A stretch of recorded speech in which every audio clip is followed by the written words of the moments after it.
ಪ್ರಿಯ ವೀಕ್ಷಕರೇ, ನಿಮ್ಮೆಲ್ಲರಿಗೂ ನಮಸ್ಕಾರ. ನಾನು ಕೆಜೆ ಹಳ್ಳಿ ಸುರೇಶ್. ಧಾರವಾಡದ ಬಿಜೆಪಿಯ ಮುಖಂಡ ಯೋಗೇಶ್ ಗೌಡ ಕೊಲೆ ಪ್ರಕರಣಕ್ಕೆ ಸಂಬಂಧಪಟ್ಟ ಹಾಗೆ ಮಾಜಿ ಸಚಿವ ಹಾಲಿ ಶಾಸಕ ವಿನಯ್ ಕುಲಕರ್ಣಿಗೆ ಜನಪ್ರತಿನಿಧಿಗಳ ವಿಶೇಷ ನ್ಯಾಯಾಲಯ ಜೀವಾವಧಿ ಶಿಕ್ಷೆಯನ್ನ ಪ್ರಕಟ ಮಾಡಿದೆ. ಜೀವಾವಧಿ ಶಿಕ್ಷೆ ಅಂದ್ರೆ ಸಾಯೋವರೆಗೂ ಕೂಡ ಜೈಲಲ್ಲೇ ಇರಬೇಕಾಗತ್ತೆ. ಅಂಥದ್ದೊಂದು ಮಹತ್ವದ ತೀರ್ಪನ್ನ ಈಗ ನ್ಯಾಯಾಲಯ ಪ್ರಕಟ ಮಾಡಿರುವಂಥದ್ದು. ನ್ಯಾಯಾಧೀಶರಾದಂಥ ಗಜಾನನ ಭಟ್ ಅವರು ಈ ತೀರ್ಪನ್ನು ಕೊಟ್ಟಿದ್ದಾರೆ. ಕುಲಕರ್ಣಿ ಅವರು ಸೇರಿದಂತೆ ಒಟ್ಟು 16 ಜನರಿಗೆ ಜೀವಾವಧಿ ಶಿಕ್ಷೆ ಆಗಿರುವಂಥದ್ದು. ಅದರಲ್ಲಿ ಒಬ್ಬರಿಗೆ ಚನ್ನಕೇಶವ ಟಿಂಗರೀಕರ್ ಅನ್ನುವಂಥ ಪೊಲೀಸ್ ಅಧಿಕಾರಿಗೆ 7 ವರ್ಷ ಜೈಲು ಶಿಕ್ಷೆ, 30,000 ದಂಡ. ಒಟ್ಟು 17 ಜನ ಅಪರಾಧಿಗಳು ಅಂತ ಹೇಳಿ ನ್ಯಾಯಾಲಯ 2 ದಿನಗಳ ಹಿಂದೆ ತೀರ್ಪನ್ನ ಪ್ರಕಟಿಸಿತ್ತು. ಇನ್ನೇನು ಯಾವ ಪ್ರಮಾಣದ ಶಿಕ್ಷೆ ನ್ಯಾಯಾಲಯದಿಂದ ಹೊರಗಡೆ ಬರುತ್ತೆ ಈ ಅಪರಾಧಿಗಳಿಗೆ ಅನ್ನುವಂತಹ ಕುತೂಹಲ ಎಲ್ಲ ಕಡೆ ಇತ್ತು. ಮತ್ತೆ ಈ ಅಪರಾಧಿಗಳ ಪರವಾದಂತಹ ವಕೀಲರು ನ್ಯಾಯಾಧೀಶರಲ್ಲಿ ತಮ್ಮದೇ ಆದಂತಹ ವಿವಿಧ ಬೇಡಿಕೆಗಳನ್ನು ಇಟ್ಟುಕೊಂಡು, ನಮ್ಮ ಪರಿಸ್ಥಿತಿ ಹೀಗಿದೆ, ನನ್ನ ಹಿನ್ನೆಲೆ ಹೀಗೆ, ನಾನು ತುಂಬಾ ಒಳ್ಳೆಯವನು, ನಾನು ಯಾರಿಗೂ ಅನ್ಯಾಯ ಮಾಡಿಲ್ಲ, ವಿನಯ್ ಕುಲಕರ್ಣಿ ಅವರು ನಾನು ಯಾರಿಗೂ ತೊಂದರೆ ಕೊಟ್ಟಿಲ್ಲ, ಇಬ್ರು ಮದುವೆ ಆಗುವಂತ ಹೆಣ್ಣು ಮಕ್ಕಳಿದ್ದಾರೆ ಅಂತ ಹೇಳಿ ಅವ್ರು ಹೇಳಿದ್ರೆ, ಒಂದಷ್ಟು ಏನು 17 ಜನ ಆರೋಪಿಗಳಿದ್ದಾರೆ, ಅಪರಾಧಿಗಳಿದ್ದಾರೆ, ಅವರೆಲ್ಲರೂ ಕೂಡ ತಮ್ಮದೇ ಆದ ಹಿನ್ನೆಲೆಯನ್ನ ಕೊಟ್ಟಿದ್ರು. ಏನು ಕಾರಣಕ್ಕೋಸ್ಕರ ಅಂದ್ರೆ ಶಿಕ್ಷೆಯ ಪ್ರಮಾಣವನ್ನ ಕಡಿಮೆ ಮಾಡಿ ಅನ್ನೋ ಕಾರಣಕ್ಕೋಸ್ಕರ ಮನವಿ ಮಾಡಿದ್ರು. ಈ ಎಲ್ಲ ವಾದಗಳನ್ನ ಪರಿಶೀಲಿಸಿದಂತ ನ್ಯಾಯಾಲಯ 16 ಜನರಿಗೆ ಜೀವಾವಧಿ ಶಿಕ್ಷೆ, ಒಬ್ಬ ಪೊಲೀಸ್ ಅಧಿಕಾರಿಗೆ 7 ವರ್ಷ ಶಿಕ್ಷೆ, 30,000 ದಂಡ.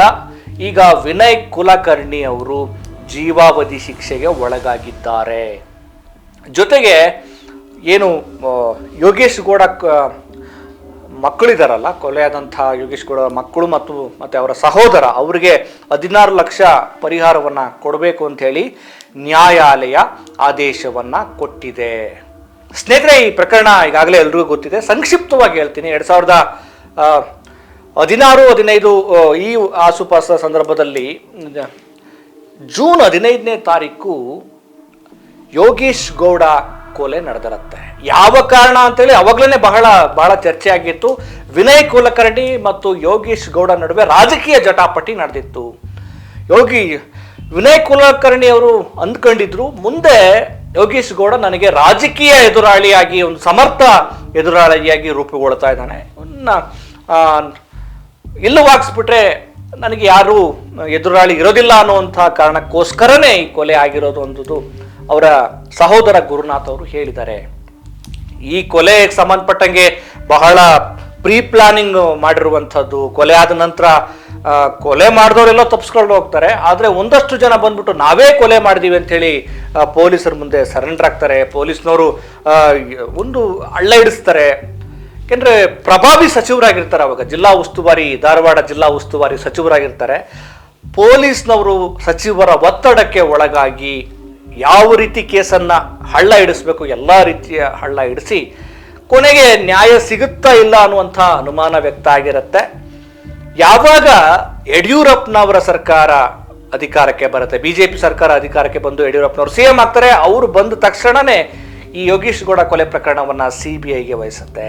ಸಿಬಿಐಗೆ ವಹಿಸಿದ ನಂತರ ಒಂದು ಮಹತ್ವದ ತಿರುವು ಏನು ಅಂದ್ರೆ, ಇಲ್ಲಿ ಬಸವರಾಜ್ ಅನ್ನುವಂಥ A1 ಆರೋಪಿಯಾಗಿದ್ದಂಥ ವ್ಯಕ್ತಿ ಅಲ್ಲಿ ಅಪ್ರೂವರ್ ಆಗ್ಬಿಡ್ತಾರೆ.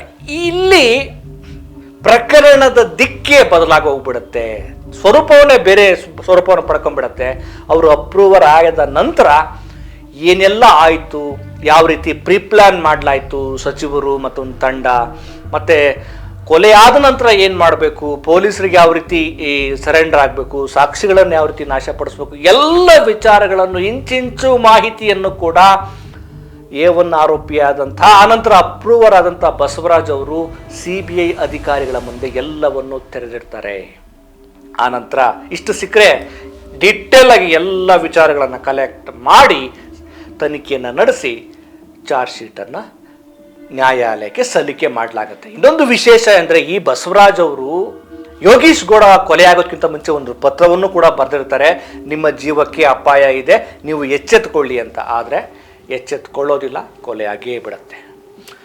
ಈ ಒಂದು ಪ್ರಕರಣದಲ್ಲಿ ಯಾರೆಲ್ಲ ಭಾಗಿಯಾಗಿದ್ರು ಅಂತ ಹೇಳಿ ನಾವು ನೋಡ್ತಾ ಹೋದ್ರೆ A1 ಬಸವರಾಜ್ ಮುತ್ತಗಿ, ಅನಂತರ ಅಪ್ರೂವರ್ ಆಗಿ ಅವರು ಬದಲಾಗ್ತಾರೆ.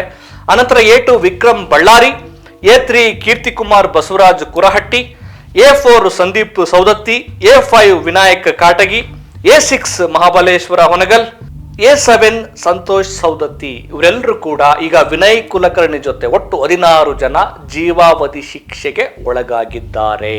ದೀರ್ಘ 10 ವರ್ಷಗಳ ಕಾಲ ಈ ನ್ಯಾಯಾಲಯದ ಅಲ್ಲಿ ಹೋರಾಟ ನಡೆದು ಇದೀಗ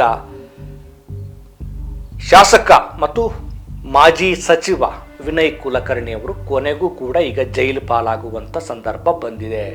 ಉಪ್ಪು ತಿಂದವನು ನೀರು ಕುಡಿಲೇಬೇಕು. ಕಾನೂನಿನ ಕಣ್ಣಿಗೆ ಮಣ್ಣೆರಚಿದವರು, ಕಾನೂನು ನನ್ನ ಹತ್ರ ಅಧಿಕಾರ ಇದೆ, ದುಡ್ಡಿದೆ, ಹಣ ಬಲ ಇದೆ, ತೋಳು ಬಲ ಇದೆ, ನಾನು ಏನು ಬೇಕಾದ್ರೂ ಮಾಡ್ತೀನಿ ಅಂತ ಹೇಳಿ ಅಂದುಕೊಂಡಿದ್ರೆ ಅದು ಸುಳ್ಳು. ಕಾನೂನಿನ ಮುಂದೆ ಯಾರು ದೊಡ್ಡವರಲ್ಲ. ಕಾನೂನನ್ನ ಯಾರು ಗೌರವಿಸ್ತಾರೆ ಅವರನ್ನ ಕಾನೂನು ಗೌರವಿಸುತ್ತೆ. ಕಾನೂನನ್ನ ದುರ್ಬಳಕೆ ಮಾಡ್ಕೊಂಡ್ಬಿಡ್ತೀನಿ, ಕೊಂಡ್ಕೊಂಡ್ಬಿಡ್ತೀನಿ ಅಂತ ಏನಾದ್ರು ದುರಹಂಕಾರ ಮೆರೆದ್ರೆ ಈಗ ಈ ಘಟನೆಯೇ ಸಾಕ್ಷಿಯಾಗಿದೆ. ಇನ್ನೊಂದು ವಿಚಾರ ನಾನು ಇಲ್ಲಿ ಹೇಳಲೇಬೇಕು. ಕೆಲವರು ರಾಜಕಾರಣಿಗಳ ಹಿಂಬಾಲಕರು ಇರ್ತಾರೆ, ಒಂದು ರೀತಿ ಬಾಲಂಗೋಚಿಗಳ ತರ. ನನ್ನ ಅಣ್ಣ, ನಮ್ಮ ಬಾಸು ಅವ್ರು ಹೇಳ್ಬಿಟ್ರೆ ನಾನು ಏನು ಬೇಕಾದ್ರೂ ಮಾಡ್ಬಿಡ್ತೀನಿ, ನನ್ನನ್ನು ಬಚಾವ್ ಮಾಡಿಬಿಡ್ತಾರೆ, ನಾನು ಯಾರು ಗೊತ್ತಲ್ಲ, ನಮ್ಮ ಬಾಸ್ MLA, ನಮ್ಮ ಬಾಸ್ MP, ನಮ್ಮ ಬಾಸ್ ಮಿನಿಸ್ಟ್ರು, ಅವ್ರು ಏನು ಗೊತ್ತಲ್ಲ, ಅವ್ರು ಯಾರು ಕೇರ್ ಮಾಡಲ್ಲ, ಹಾಗೆ ಹೀಗೆ ಅಂತೇಳಿ ಅವ್ರ ಮಾತು ಕೇಳ್ಕೊಂಡು ನೀವು ಕಾನೂನನ್ನು ಕೈ ತೆಗೆದುಕೊಂಡ್ರೆ ಯಾವ ಅಣ್ಣನೂ ಬರಲ್ಲ, ಯಾವ ತಮ್ಮನೂ ಬರಲ್ಲ, ಅವರು ಜೈಲಿಗೆ ಹೋಗ್ಬೇಕಾಗತ್ತೆ, ನೀವು ಜೈಲಿಗೆ ಹೋಗ್ಬೇಕಾಗತ್ತೆ. ಇಲ್ಲಿ ಅಂತಿಮವಾಗಿ ಏನು ಅಂದರೆ ಕಾನೂನೇ ಗೆಲ್ಲೋದು, ಸತ್ಯಕ್ಕೆ ಜಯ ಇದ್ದೇ ಇರತ್ತೆ. ಸತ್ಯಮೇವ ಜಯತೆ ಅಂತ ಹೇಳ್ತಾರಲ್ಲ, ಹಾಗೆ ಸತ್ಯಕ್ಕೆ ಜಯ ಆಗಿದೆ. ಹಾಗಾಗಿ ಅಧಿಕಾರವನ್ನ ದುರ್ಬಳಕೆ ಯಾರು ಮಾಡ್ಕೊಳ್ಬಾರ್ದು.